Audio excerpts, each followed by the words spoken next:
I'm USA Today best-selling author of Cozy Mysteries, and today we are reading Chapter 1 of Tag You're It. Honor Prescott, Mr. Grimes, my calculus teacher, looked up and over those stupid glasses, the kind of specs my dad wore when he was reading the paper. Mr. Grimes peered at me and waited until I gave him eye contact before he started to speak. The office needs to see you. Ooh, all the students in my class seemed to think the new girl was already in some sort of trouble. Settle down, Mr. Grimes held the note up for me to come and get it. A hall pass of some sorts. I still hadn't figured out exactly what the drill was here at Harmony High, but I had a feeling I was about to quickly find out. He offered a smile when I went up there to get the slip of paper from him. They need some paperwork filled out so your records will transfer, he said. It totally sucked being new.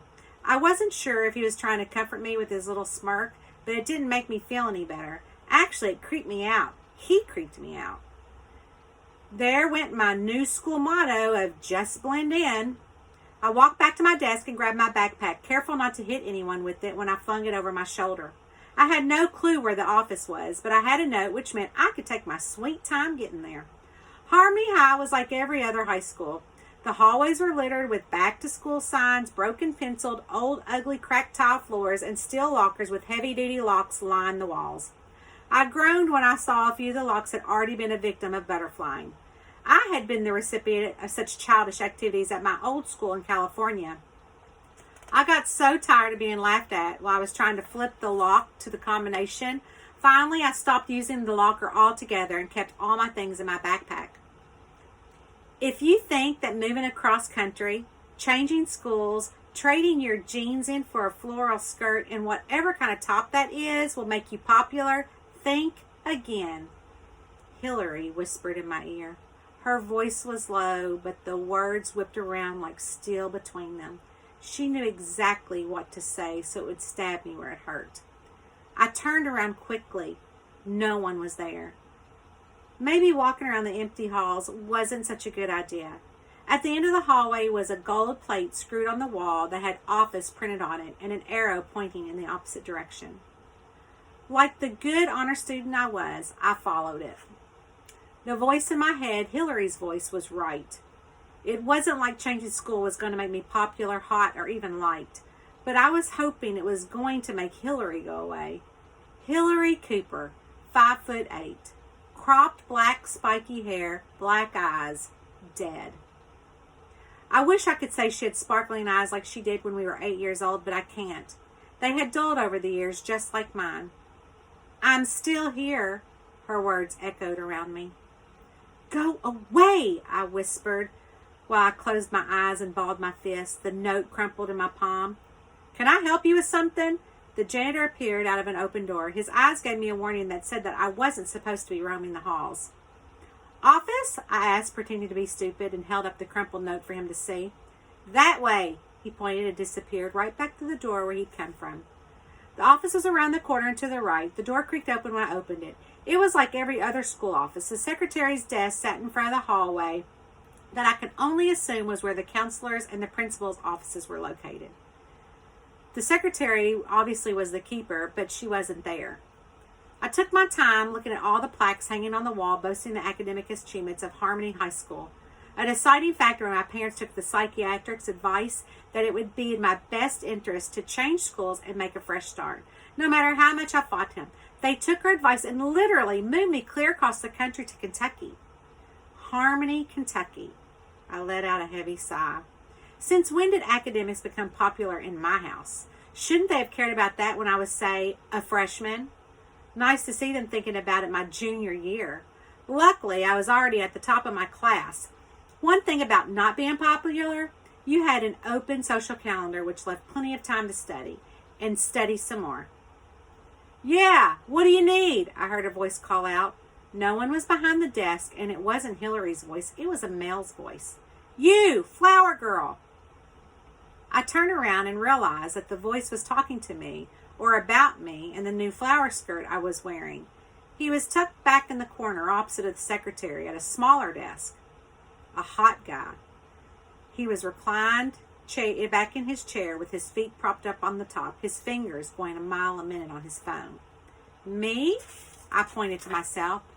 Well, there's no one else in here. He dragged his feet off the desk and stood up. He had to at least be 6'3". Casually, he put his phone in the front pocket of his jeans. Yeah, you, he smiled, raking his hands to the top of his sandy blonde hair.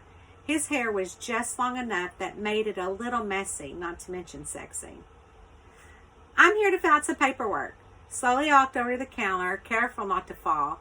I wasn't so good at wearing these wedges since the only shoes I ever wore in my life before Harmony were my old Converse. When we moved, my mom talked me into going shopping and create a new look for myself.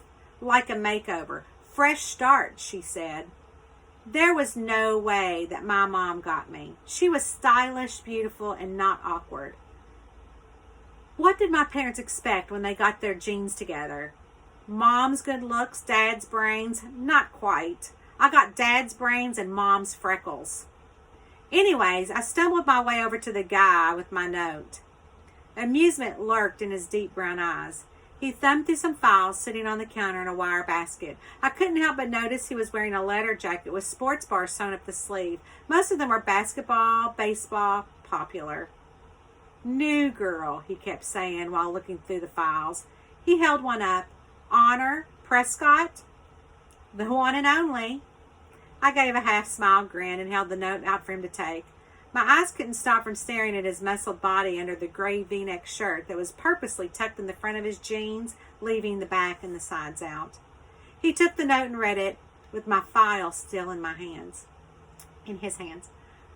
What did the file have in it, I wondered, with a knotted fear in my gut. Did it say that I was the crazy new girl that heard ghosts? That saw ghosts? Well, a ghost. At least I thought she was a ghost. My therapist thought otherwise and gave me a low dose of Adderall to make me not so anxious and think I was seeing Hillary. After Hillary got killed in a car wreck, only I could have prevented, I guess, I couldn't wrap my head around all the shit that took place after that. My therapist said that the crash screwed with my head because of the news coverage from her dying. I said it was Hillary who was screwing with my head since I was the one who could have stopped her from driving, but I didn't. Hillary and I had been best friends since preschool. Both our names start with H. That means we are best friends, she said when we were 8 years old and we dangled from the monkey bars. Things changed. People changed. Namely me. And the night she died was the first night I was invited to go hang out with the popular group. Ever. Hillary said they had a plan to embarrass me as some sort of end-of-the-year prank. I knew she was lying. Hillary was mad because I'd been asked to go to the biggest party of the year and she didn't get invited. Hillary had given me an ultimatum, telling me to choose between her or them. When I picked them, she stole her dad's whiskey-filled flask, downed it, and drove to the party to stop them from making a fool out of me. Only she didn't make it. The party was just about getting started when everyone's phone started ringing with a text about Hillary's death. My parents picked me up and took me home. The rest was history. I blamed myself for her death, even though her parents told me it wasn't my fault. The therapist used every trick in her cuckoo bag to convince me that it wasn't my fault Hillary had chosen to drink and drive, and that I wasn't cray-cray. I couldn't be so sure of it. Hillary was standing next to me, talking to me just like the guy in front of me. Let's move here where no one knows what happened. Get away from leering eyes. Make new friends. Become popular somewhere else, were my parents' exact words.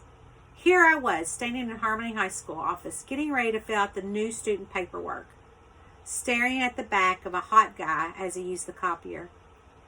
I glanced over at his jacket. Riley.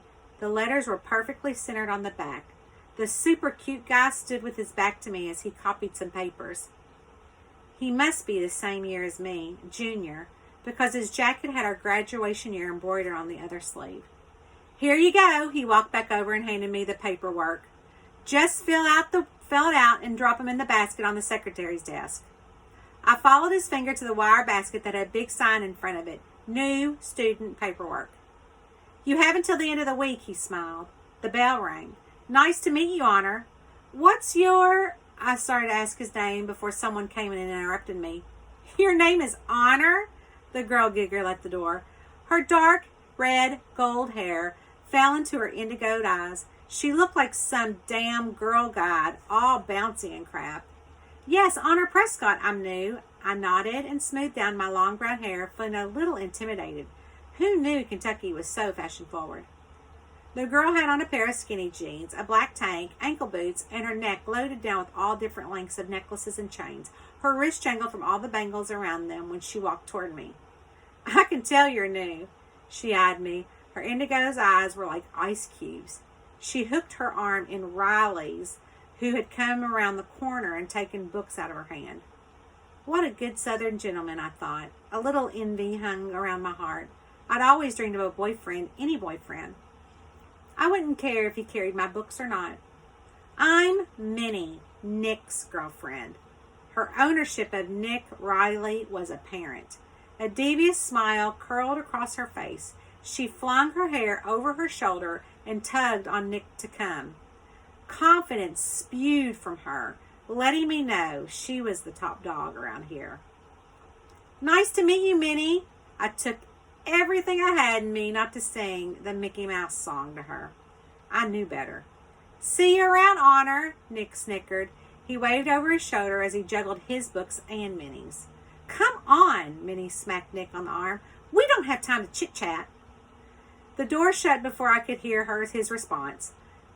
Through the small rectangular office door windows, I could see them in a heated discussion until a group of girls that looked just like her rushed up and gathered around them. Not long after Minnie whispered something to them in their little huddle, they all turned around and looked into the office window. Each one made eye contact with me. Yep, Hillary stood at the door looking back at them. Changing schools isn't going to make you popular or forget me. Chapter 1. Tag, you're it.